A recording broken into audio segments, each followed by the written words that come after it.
பண்டிகையொட்டி சென்னையில் உள்ள புகழ்பெற்ற சாந்தோம் தேவாலயத்தில் திரளான மக்கள் பங்கேற்ற சிறப்பு பிரார்த்தனைகள் நடைபெற்றன. தமிழ் மற்றும் ஆங்கிலத்தில் நடைபெற்ற திருப்பலிகளில் ஏராளமான கிறிஸ்தவர்கள் புத்தாடை அணிந்து குடும்பத்தோடு கலந்து கொண்டனர். ஒருவருக்கொருவர் வாழ்த்துக்களை பரிமாறி அமைதி மற்றும் செழிப்பிற்காக பிரார்த்தனையில் ஈடுபட்டனர்.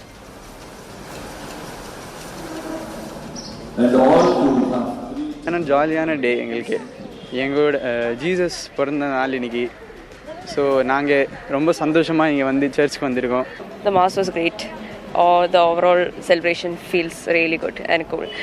So we are planning to begin our Christmas celebration by, I don't know, eating maybe, or just planning to go on a beach. First or second time we are attending an English mass, so it was a different experience for us.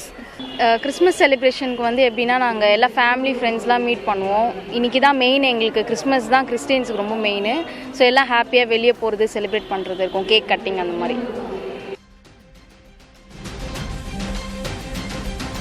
Christmas விடுமுறை காரணமாக குற்றாலத்தில் சுற்றுலா பயணிகளின் கூட்டம் அலை மோதுகிறது. குற்றாலம் மெயினருவி, ஐந்தருவி, புலியருவி உள்ளிட்ட அனைத்து அருவிகளிலும் மக்கள் உற்சாகமாக குளித்து மகிழ்ந்தனர்.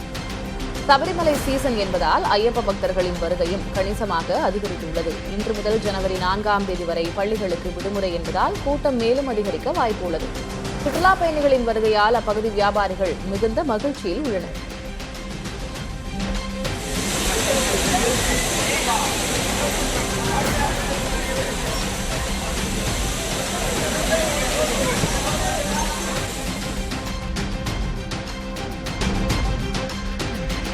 திண்டுக்கல் மாவட்டம் வேடச்சந்தூர் அருகே உள்ள அய்யலூர் சுற்றுவட்டார பகுதிகளைச் சேர்ந்த 3000க்கும் மேற்பட்ட முருக பக்தர்கள் பழனி முருகன் கோயிலுக்கு பாத யாத்திரையை தொடங்கினர். குருந்தம்பட்டி, பூசாரிப்பட்டி உள்ளிட்ட கிராமங்களைச் சேர்ந்த இவர்கள் 3 நாள் பயணமாக பழனி நோக்கி செல்கின்றனர். யாத்திரையின் போது பக்தர்கள் சிவன், பார்வதி, முருகன், விநாயகர் போன்ற தெய்வங்களைப் போல வேடமிட்டு நடனமாடி சென்றது பொதுமக்களை வெகுவாக கவர்ந்தது.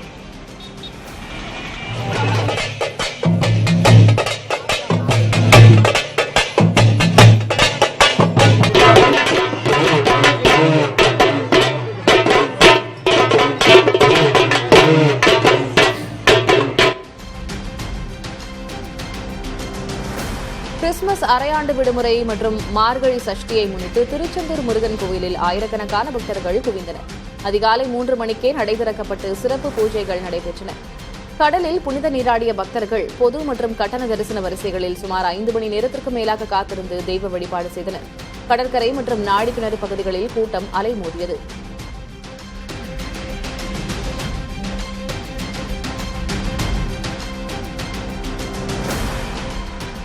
நீலகிரி மாவட்டம் உதகையில் உறைபனியால் நாளுக்கு நாள் குளிரின் தாக்கம் அதிகரித்து வருகிறது.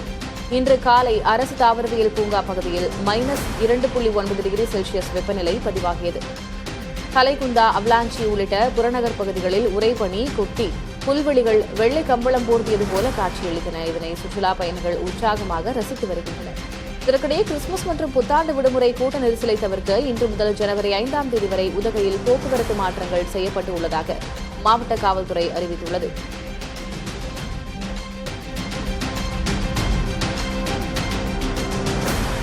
கொடைக்கானலில் 1 வாரத்திற்கு மேலாக உறைபனியின் தாக்கம் நீடிக்கிறது. பம்பாரபுரம், தேவதை அருவி போன்ற பகுதிகளில் கடும் குளிரால் செடிகள் கருக தொடங்கியுள்ளன.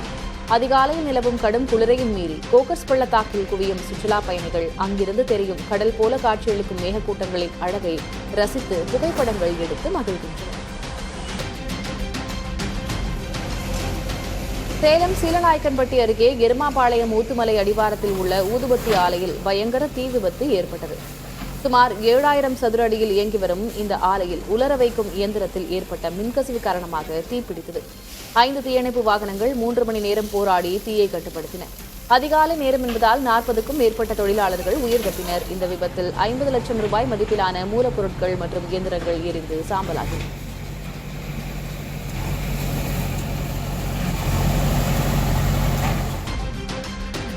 கேரளாவின் ஆலப்புழா மற்றும் கோட்டயம் மாவட்டங்களில் பறவை காய்ச்சல் பரவி வருவதால் தமிழக எல்லையோர மாவட்டங்களில் கண்காணிப்பை தீவிரப்படுத்த பொது சுகாதாரத்துறை உத்தரவிட்டுள்ளது. கோவை, நீலகிரி, தேனி, கன்னியாகுமரி மற்றும் தென்காசி எல்லைகளில் கேரள வாகனங்களுக்கு கிருமி நாசினி தெளிக்கப்பட்டுள்ளது. சபரிமலை சென்று திரும்பும் பக்தர்கள் காய்ச்சல் அறிகுறிகள் இருந்தால் உடனே மருத்துவரை அணுக வேண்டும் என்று அறிவுறுத்தப்பட்டுள்ளனர்.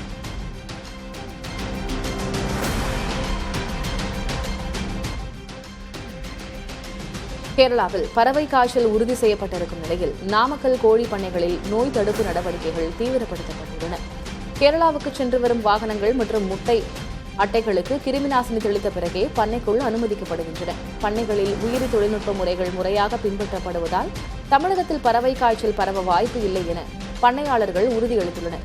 வாரந்தோறும் கோழிகளுக்கு மருந்து தெளிக்கப்படுவதோடு சந்தேகத்திற்கிடமாக கோழிகள் இறந்தால் இரத்த மாதிரிகள் சேகரிக்கப்பட்டு ஆய்வகங்களுக்கு அனுப்பப்பட்டு வருகின்றன.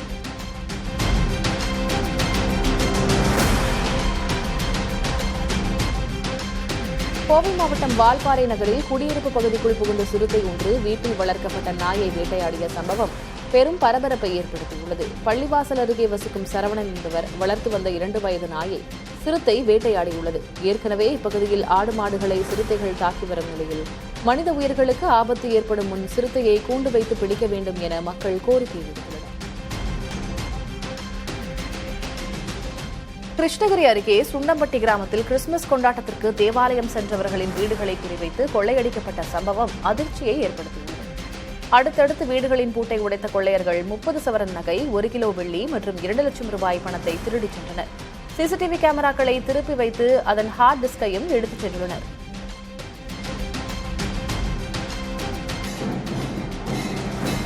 தென்காசி மாவட்டத்தில் புகழ்பெற்ற சிவத்தலமான குற்றாலநாதர் கோயிலில் திருவாதிரை திருவிழா கொடியேற்றத்தோடு கோலாகலமாக தொடங்கியது. கொடிமரத்துக்கு பல்வேறு வாசனை திரவியங்களால் அபிஷேகம் மற்றும் தீபாராதனைகள் நடைபெற்றன. ஜனவரி 3ஆம் தேதி திருவாதிரை திருவிழா நடைபெற இருக்கும் நிலையில் 10 நாட்களுக்கு சிறப்பு வழிபாடுகள் நடைபெறும். தற்போது கோவிலில் கும்பாபிஷேக பணிகள் நடைபெற்று வருவதால் இந்த ஆண்டு தேரோட்டம் மற்றும் ரத வீதி உலா நடைபெறாது என தெரிவிக்கப்பட்டுள்ளது.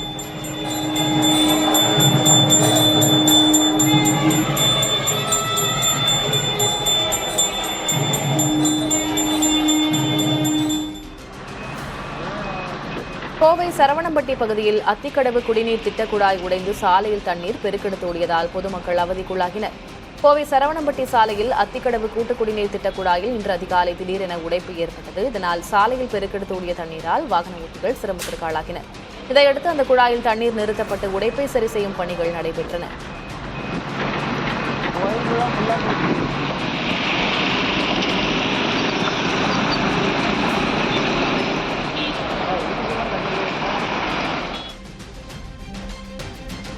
ராஜஸ்தானில் நடைபெற்ற தேசிய அளவிலான கைப்பந்து போட்டியில் தங்கம் வென்ற அரசு பள்ளி மாணவிக்கு சொந்த ஊரில் உற்சாக வரவேற்பு அளிக்கப்பட்டது.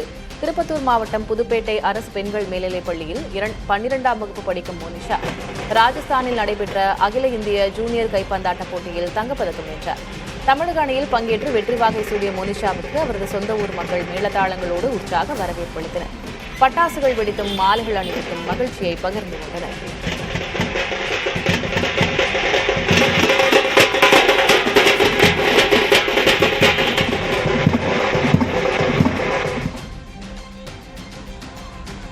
தேனி மாவட்டம் ஆனைமலையான்பட்டியில் 12ஆம் ஆண்டாக மாநில அளவிலான ஐவர் கால்பந்து போட்டிகள் தொடங்கி நடைபெற்று வருகின்றன. இப்போட்டியில் மதுரை, கோவை, சேலம் உள்ளிட்ட பல்வேறு மாவட்டங்களிலிருந்து 90க்கும் மேற்பட்ட அணிகள் பங்கேற்றுள்ளன. இளைஞர்கள் மற்றும் சிறுவர்களுக்கு என 2 பிரிவுகளாக போட்டிகள் நடைபெற்று வருகின்றன.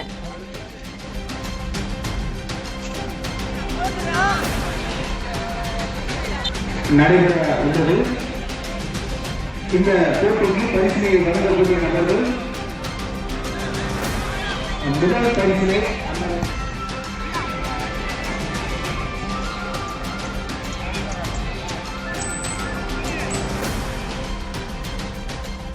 கன்னியாகுமரி மாவட்டத்தின் புகழ்பெற்ற சுசீந்திரம் தானுமாலய சுவாமி கோயிலில் மார்கழி பெருந்திருவிழா கொடியேற்றத்தோடு கோலாகலமாக தொடங்கியது. மாணிக்க வாசகர் பூஜையை தொடர்ந்து நடைபெற்ற இந்த நிகழ்வில் தமிழகம் மற்றும் கேரளாவிலிருந்து திரளான பக்தர்கள் கலந்து கொண்டனர். 10 நாட்கள் நடைபெறும் இவ்விழாவில் நாள்தோறும் சுவாமி அம்பாள் வீதி உலா நடைபெறும். விழாவின் சிகர நிகழ்ச்சியான தேரோட்டம் ஜனவரி 2ஆம் தேதி நடைபெறவுள்ளது.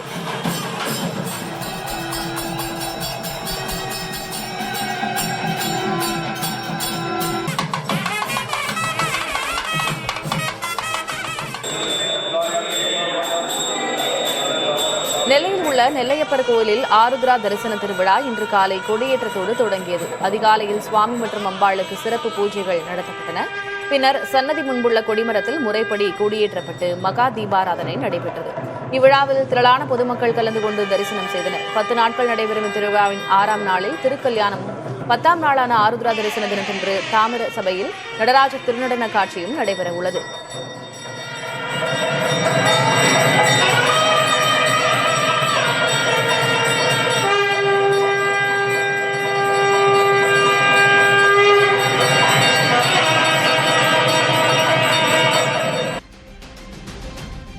திருவண்ணாமலை மாவட்டம் வந்தவாசியைச் சேர்ந்த ஓய்வு பெற்ற வங்கி ஊழியர் ராஜேந்திரன் சபரிமலை ஐயப்பனை தரிசிக்க 4வது ஆண்டாக சைக்கிள் யாத்திரையை தொடங்கியுள்ளார். சுமார் 650 கிலோமீட்டர் தூரம் கொண்ட இந்த பயணத்தை இருமுடி கட்டி தொடங்கிய இவரை பொதுமக்கள் மலர் தூவி வழி அனுப்பி வைத்தனர். தொடர்ந்து 10 நாட்கள் சைக்கிளிலேயே பயணிக்கும் இவர் தரிசனம் முடித்து திரும்பும்போது சைக்கிளிலேயே வருவதை வழக்கமாக கொண்டுள்ளார். அனைத்து மக்களும் இன்பமாக வாழ வேண்டும் என்பதே தனது பிரார்த்தனை என்றும் இத்தகைய பயணம் தனக்கு நல்ல உடல் ஆரோக்கியத்தை தருவதாகவும் அவர் நிகழ்ச்சியோடு தெரிவித்தார்.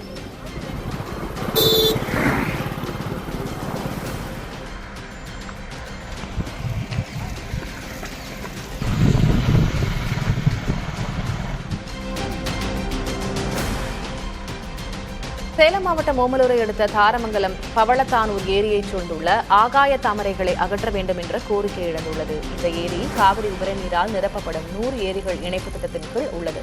சுமார் 100 ஏக்கர் பாசன வசதி கொண்டது.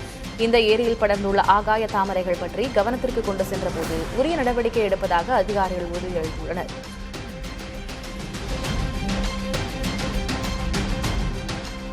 சேலம் மாவட்டம் ஆத்தூர் அருகே உள்ள நரசிங்கபுரம் நகராட்சியில் பணிக்கு வந்த தூய்மை பணியாளர் மரணமடைந்தார். ஜெய்ஜே நகர் பகுதியில் வசிக்கும் ஆறுமுகம் இன்று காலை பணிக்கு வந்தபோது பதிவேட்டில் கையொப்பமிட்டுவிட்டு பணிக்கு சென்றார். அப்போது திடீரென அவருக்கு நெஞ்சுவலி ஏற்பட்டுள்ளது. உடனடியாக 108 ஆம்புலன்ஸ் மூலம் ஆத்தூர் அரசு மருத்துவமனைக்கு அனுப்பப்பட்டார். ஆனால் வழியிலேயே அவருடைய உயிர் பிரிந்துவிட்டதாக மருத்துவர்கள் தெரிவித்தனர்.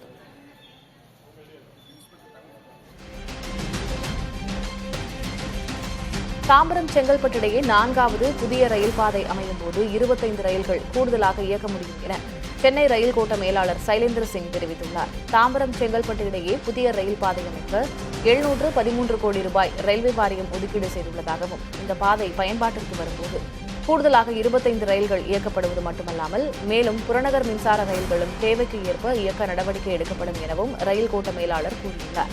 மாநில அரசு சார்பில் மேற்கொள்ள வேண்டிய அணுகு சாலை அமைப்பது உள்ளிட்ட சில பணிகள் முடிந்தவுடன் கிளாம்பாக்கத்தில் புதிய ரயில் நிலையம் பயன்பாட்டுக்கு வரும் எனவும் அவர் தெரிவித்துள்ளார்.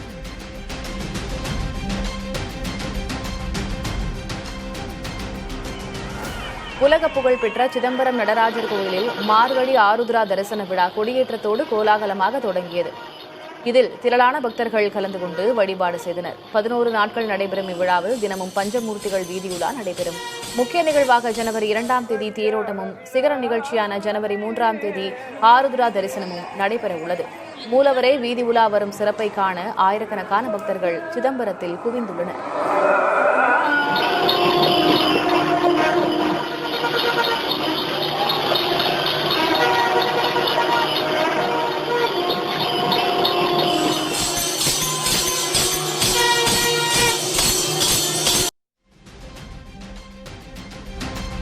நெல்லை மணிமுத்தாறு அருவியில் 36 நாட்களுக்கு பிறகு சுற்றுலா பயணிகள் குளிக்க அனுமதி வழங்கப்பட்டுள்ளது.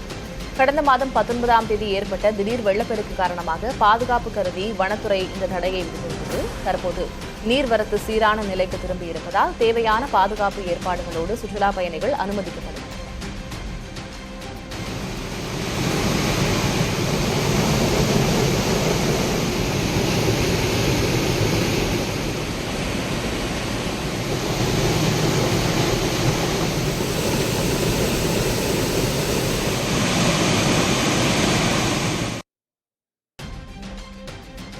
கடலூர் மாவட்டம் திட்டக்குடி அருகே சாலை விபத்தில் 9 பேர் உயிரிழந்த நிலையில் அதே இடத்தில் மீண்டும் விபத்து நடந்துள்ளது. எழுத்தூர் கிராமத்தில் அரசு பேருந்து மோதிய விபத்தில் ஒரே குடும்பத்தைச் சேர்ந்த 5 பேர் உட்பட 9 பேர் உயிரிழந்தனர். இந்நிலையில் விபத்து நடந்த இடத்திற்கு அருகே மரம் ஏற்றி வந்த டிராக்டர் கட்டுப்பாட்டை இழந்து விபத்திற்குள்ளாகியது. இதனால் சாலை முழுவதும் மரம் முழுவதும் சிதறியதால் போக்குவரத்து பாதிப்பு ஏற்பட்டது.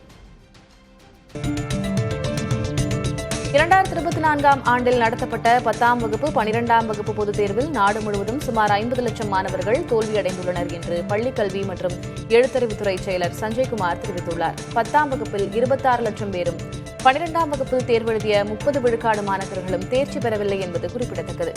இம்மாணவர்கள் முறையான கல்வியை முடிக்க திறந்தவெளி பள்ளி முறையில் இணைப்பது அவசியம் என்றும் அவர் கூறியுள்ளார்.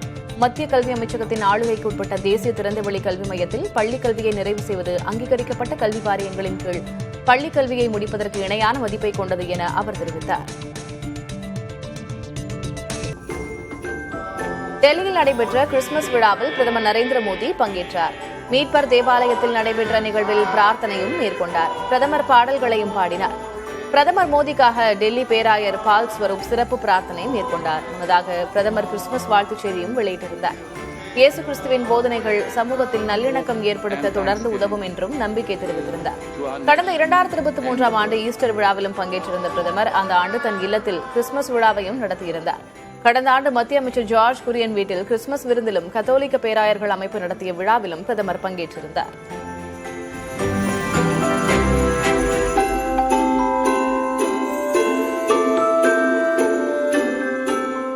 Happy New Year. மக்களவை எதிர்க்கட்சித் தலைவர் ராகுல் காந்தி கிறிஸ்துமஸ் வாழ்த்துக்களை தெரிவித்துள்ளார். எக்ஸ் சமூக தளத்தில் வீடியோ ஒன்றை வெளியிட்டிருக்கும் ராகுல் காந்தி இந்நாள் மகிழ்ச்சியையும் கொண்டாட்டத்தையும் தரட்டும் என வாழ்த்தியுள்ளார். எதிர்வரவுள்ள புத்தாண்டும் சிறப்பானதாக அமைய வாழ்த்து கூறியுள்ளார்.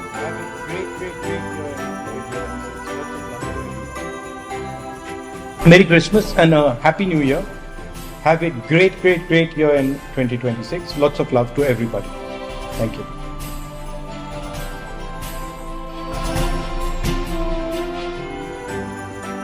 தமிழகத்தின் பல்வேறு இடங்களில் கிறிஸ்துமஸ் பண்டிகை கோலாகலமாக கொண்டாடப்பட்டது. இயேசு கிறிஸ்து பிறப்பை வரவேற்கும் விதமாக சென்னை பெசன்ட் நகர் அன்னை வேளாங்கண்ணி மாதா ஆலயம், சாந்தோம் புனித தாமஸ் பசிலிகா ஆலயம், வேளாங்கண்ணி புனித ஆரோக்கிய மாதா பேராலயம், தூத்துக்குடி பனிமய மாதா பேராலயம், மதுரை தூய மரியன்னை தேவாலயம், புதுச்சேரி கப்ஸ் தேவாலயம் உள்ளிட்ட முக்கிய தேவாலயங்களில் சிறப்பு பிரார்த்தனை நடைபெற்றது. இதில் ஆயிரக்கணக்கான கிறிஸ்தவர்கள் கலந்து கொண்டு பிரார்த்தனை செய்தனர்.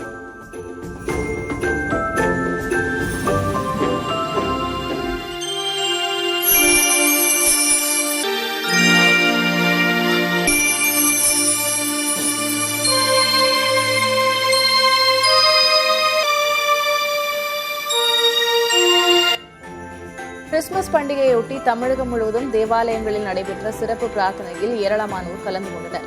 மத வேறுபாட்டை கடந்து கிறிஸ்துமஸ் கொண்டாட்டங்களில் பலரும் குடும்பத்தினரோடு பங்கேற்று உற்சாகமடைந்தனர்.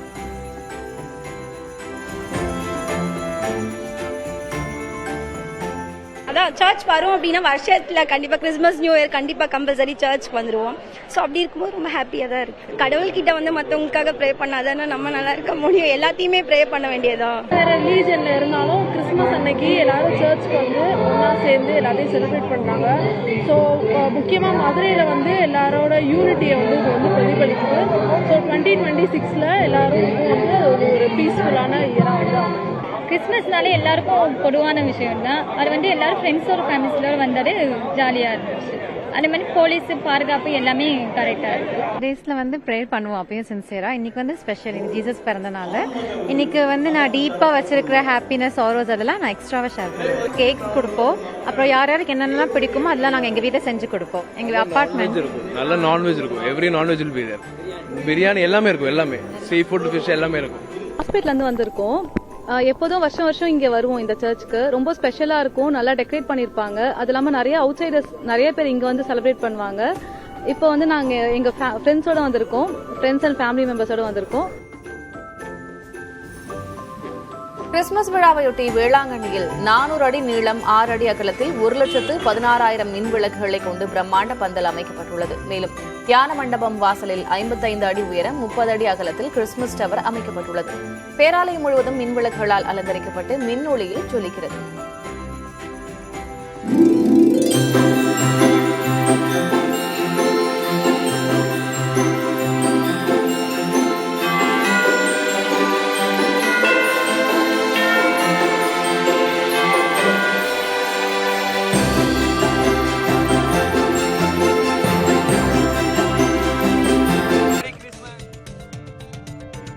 முதலமைச்சர் மு க ஸ்டாலின் 2 நாள் சுற்றுப்பயணமாக கள்ளக்குறிச்சி, திருவண்ணாமலை மாவட்டங்கள் செல்ல உள்ளார். அதன்படி டிசம்பர் 26ஆம் தேதி வெள்ளிக்கிழமை கள்ளக்குறிச்சி செல்லும் முதலமைச்சர் ஸ்டாலின் 1773 கோடி ரூபாய் மதிப்பிலான 2559 முடிவுற்ற திட்டப்பணிகளை திறந்து வைக்கிறார். அதேபோல சுமார் 2,16,000 பயனாளிகளுக்கு நலத்திட்ட உதவிகளை வழங்கும் அவர் 62 புதிய திட்டப்பணிகளுக்கும் அடிக்கல் நாட்டுகிறார். தொடர்ந்து 27ஆம் தேதி சனிக்கிழமை திருவண்ணாமலை செல்லும் முதலமைச்சர் ஸ்டாலின் சுமார் 2095 கோடி ரூபாய் மதிப்பிலான 314 முடிவுற்ற திட்டப்பணிகளை தொடங்கி வைக்கிறார். மேலும் 46 புதிய திட்டப்பணிகளுக்கு அடிக்கல் நாட்டும் முதலமைச்சர் ஸ்டாலின் சுமார் 2,66,000 பயனாளிகளுக்கு நலத்திட்ட உதவிகளை வழங்குகிறார்.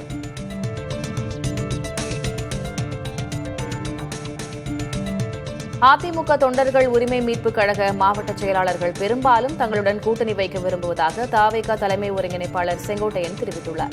கோபிச்செட்டிப்பாளையத்தில் உள்ள தாவேகா அலுவலகத்தில் வேலு நாச்சியார் நினைவு நாளை முன்னிட்டு அவரது படத்திற்கு செங்கோட்டையன் மரியாதை செலுத்தினார். அதன் பின்னர் செய்தியாளர்களிடம் பேசிய அவர், அதிமுக தொண்டர்கள் உரிமை மீட்புக் கழக மாவட்ட செயலாளர்களின் கருத்துக்களை கேட்டு அதன்படி ஓ பன்னீர்செல்வம் தனது முடிவை அறிவிப்பார் என்றார். அவரை பொறுத்தவரையிலும் அவரோடு இருக்கின்ற மாவட்ட செயலாளர் பெரும்பாலும் பல்வேறு கருத்துக்களை சொல்லியிருக்கிறார்கள். அதில் பெரும்பாலானவர்கள் தமிழக வெற்றி கழகத்திற்கு நாம் செல்ல வேண்டும் என்ற கருத்துக்கள் பரிமாறப்பட்டிருக்கிறது. அதை பொறுத்தவரை அவர்தான் முடிவுகள் மேற்கொள்வார். வருவார்கள், மிக விரைவில் வந்து விடுவார்கள். சேதமான பயிர்களுக்கு ஓராண்டு கழித்து இழப்பீடு வழங்குவதாக தமிழக அரசு மீது பாமக தலைவர் அன்புமணி குற்றம் சாட்டியுள்ளார். இதுகுறித்து அறிக்கை வெளியிட்டுள்ள அவர், உழவர்கள் மீதான திமுகவின் அக்கறை இதுதானா என கேள்வி எழுப்பியுள்ளார். மேலும் உழவர்களுக்கு நிவாரணம் தரும் விஷயத்தில் திமுக அரசின் அலட்சியம், துரோகம் கண்டிக்கத்தக்கது என்றும், உழவர்கள் நலன் தொடர்பான 56 வாக்குறுதிகளில் 8 மட்டுமே நிறைவேற்றப்பட்டுள்ளதாகவும் குறிப்பிட்டுள்ளார். திமுக அரசுக்கு வரும் தேர்தலில் மறக்க முடியாத பாடத்தை தமிழக மக்கள் கற்பிக்கப் போவது உறுதி என்றும் அன்புமணி தனது அறிக்கையில் தெரிவித்துள்ளார்.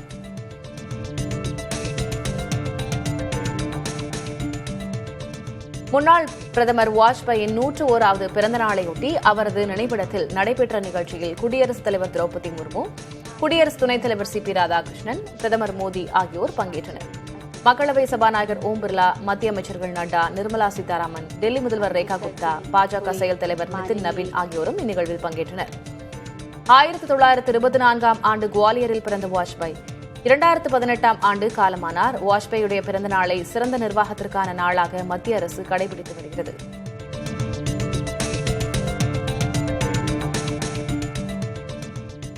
மெக்சிகோவின் ஒக்சாகா நகரில் கிறிஸ்துமஸை முன்னிட்டு பாரம்பரியமிக்க முள்ளங்கி இரவு திருவிழா உற்சாகமாக கொண்டாடப்பட்டது. இதில் கலைஞர்கள் முள்ளங்கிகளை கொண்டு மதத்தையும் அன்றாட வாழ்க்கையையும் சித்தரிக்கும் நுணுக்கமான சிற்பங்களை செதுக்கி காட்சிப்படுத்தினர்.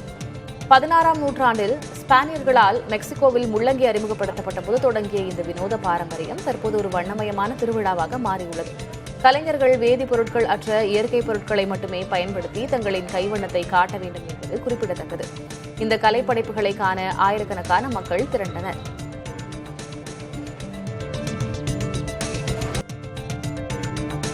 தெலங்கானாவில் போக்குவரத்து துறை துணை ஆணையர் ஒருவர் வருமானத்துக்கு அதிகமாக கோடியாக சொத்து சேர்த்து வைத்துள்ளது திகைக்க வைக்கிறது. மஹபூப் நகர் மாவட்ட துணை போக்குவரத்து ஆணையர் மூர்கிஷன் என்பவருக்கு சொந்தமான 12 இடங்களில் லஞ்ச ஒழிப்புத்துறையினர் அதிரடி சோதனை மேற்கொண்டனர். இதில் 41 ஏக்கர் நிலம், 1 கிலோ தங்க ஆபரணங்கள், ஒரு சொகுசு ஹோட்டலின் 50 விழுக்காடு பங்குகள் மற்றும் 2 அடுக்குமாடி குடியிருப்புகள் கண்டறியப்பட்டன. கைப்பற்றப்பட்ட சொத்துகளின் பத்திர மதிப்பு 12.72 கோடி ரூபாய் என்றாலும் சந்தை மதிப்பு 100 கோடி ரூபாய்க்கு மேல் இருக்கும் என அதிகாரிகள் தெரிவித்துள்ளனர். தனது கார் ஓட்டுநர் பெயரிலும் பல பினாமி சொத்துக்களை இவர் சேர்த்திருந்தது விசாரணையில் அம்பலமாகியுள்ளது.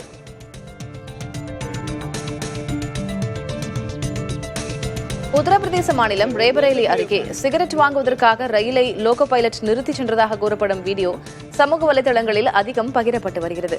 மல்கான் ரயில்வே கேட் அருகே சரக்கு ரயில் ஒன்று சுமார் 10 நிமிடங்கள் நிறுத்தப்பட்ட நிலையில் லோகோ பைலட் அருகில் இருந்த கடைக்கு சென்று சிகரெட் வாங்கியதாக கூறப்படுகிறது. இதுகுறித்து வீடியோ வெளியான நிலையில் சிக்னல் கோளாறு காரணமாகவே ரயில் நிறுத்தப்பட்டதாக ரயில்வே தரப்பில் விளக்கம் அளிக்கப்பட்டுள்ளது.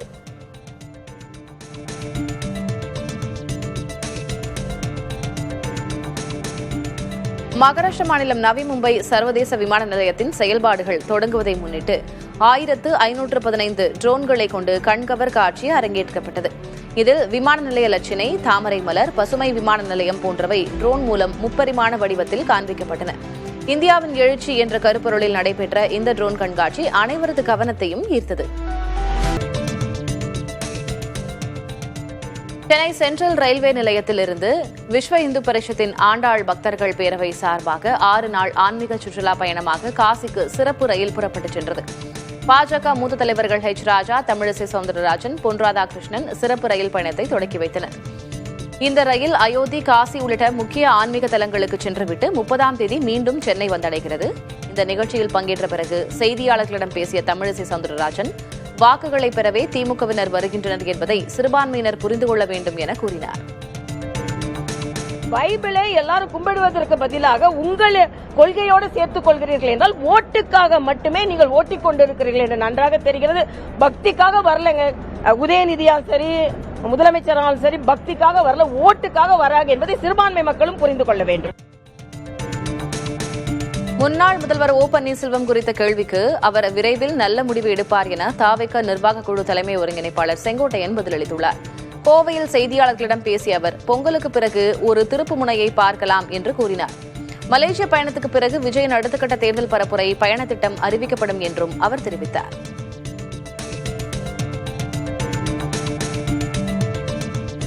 ஓபிஎஸ்ஐ பொறுத்தவரை நேற்றைய தினம் நடைபெற்ற நிகழ்ச்சி என்பது அனைத்து மாவட்ட செயலாளர்கள் பெரும்பாலானோர் தங்கள் கருத்துக்களை வெளியிட்டிருக்கிறார்கள். அந்த கருத்தின் அடிப்படையில் 2 நாட்களுக்குள் நல்ல முடிவுகள் மேற்கொள்வதாக இருக்கிறது. எந்த காலகட்டத்திலும் எடப்பாடியோடைய தலைமையில் இருக்கிற அனைத்து இந்திய அண்ணா திராவிட முன்னேற்றக் கழகத்தில் தான் இணைத்துக் கொள்ளப் போவதில்லை, துரோகத்திற்கு என்றைக்கும் இடமளிக்க மாட்டேன் என்று உறுதியளித்திருக்கிறார். ஆகவே விரைவில் நல்ல முடிவுகளை மேற்கொள்வார். முன்னாள் பிரதமர் வாஜ்பாயின் 101வது பிறந்த நாளையொட்டி அவரது நினைவிடத்தில் நடைபெற்ற நிகழ்ச்சியில் குடியரசுத் தலைவர் திரௌபதி முர்மு, குடியரசு துணைத் தலைவர் சி.பி. ராதாகிருஷ்ணன், பிரதமர் மோடி ஆகியோர் பங்கேற்றனர். மக்களவை சபாநாயகர் ஓம் பிர்லா, மத்திய அமைச்சர்கள் நட்டா, நிர்மலா சீதாராமன், டெல்லி முதல்வர் ரேகா குப்தா, பாஜக செயல் தலைவர் நிதின் நபீன் ஆகியோரும் இந்த நிகழ்வில் பங்கேற்றனர். 1924ஆம் ஆண்டு குவாலியரில் பிறந்த வாஜ்பாய் 2018ஆம் ஆண்டு காலமானார். வாஜ்பாயுடைய பிறந்த நாளை சிறந்த நிர்வாகத்திற்கான நாளாக மத்திய அரசு கடைபிடித்து வருகிறது.